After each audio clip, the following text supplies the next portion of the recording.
For the South, and especially a rural southern town like Greenwood, I think it's a cultural, educational issue. There's a lot of people, old school, country, rural areas where they just don't spay and neuter. That's unheard of. During the late spring, summer months, even into early fall, we really have a spiked increase, excess amounts of litters of puppies and kittens, to the point where you don't even have room to keep everyone that's coming in that same day.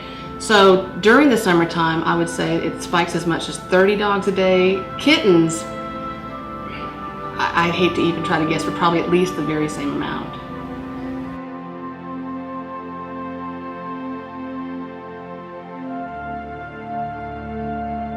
When you come to Greenwood, you have the perception this is just a place you can dump your animal.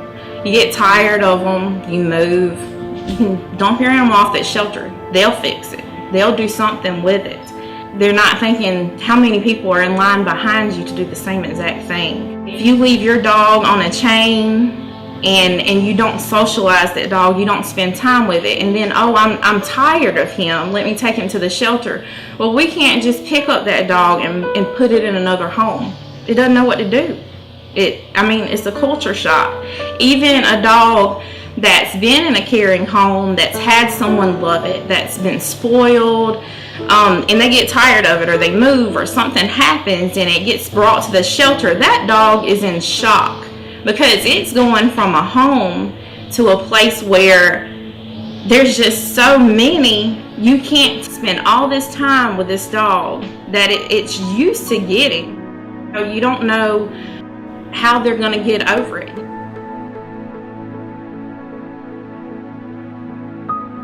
This agency in this town is a charity that handles the most number of living beings, at least 200 every day.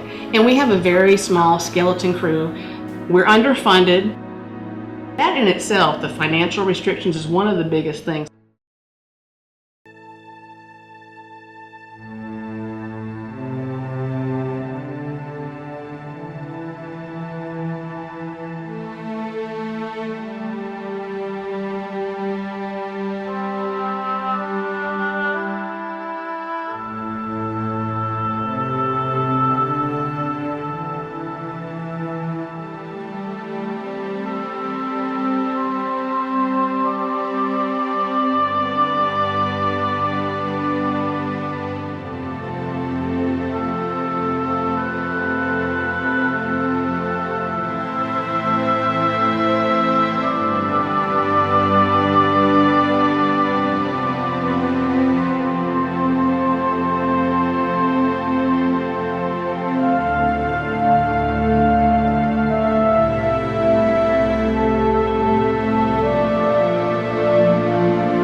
have people that want to say, well, why is this animal getting put to sleep?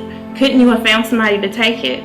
I could have found someone to take it, but we don't have space to hold it long enough. We don't have somebody to give it a ride to meet transport. We don't have somebody to donate money towards it to help with the pool fee. I mean, there's tons and tons of reasons why it's not just so easy to say, hey, you want this dog? Yes, I'll take it. It's gone. It's just not that easy. And I feel like people really don't just take the time, just come and look at every dog and every face, because just looking at the numbers and just looking at this many were put to sleep here, this many were took to rescue, you have to really come and look, because every dog has its own story.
When they say, yes, we can take this dog, I'm running to the back. Hey, we have a dog leaving next week and we're going to have space. Space is like the best thing you can come by. I mean, it's just always like a battle, just trying to make space and trying to get them somewhere before we run out of space. And it's so great, especially with Jen. When Jen with OPH, when we started working with OPH, when she came down all the way to South Carolina and told me she was just coming by and just wanted me to walk her around and just wanted to meet me, it was just so wonderful just to have somebody that cared enough to see where the dogs are coming from that she's helping, and to have someone that cared enough to see what we're working with, to not just say, oh, this is just a kill shelter, this is just the end of the road for these dogs. She really came down and got to know, got to know us and got to know me.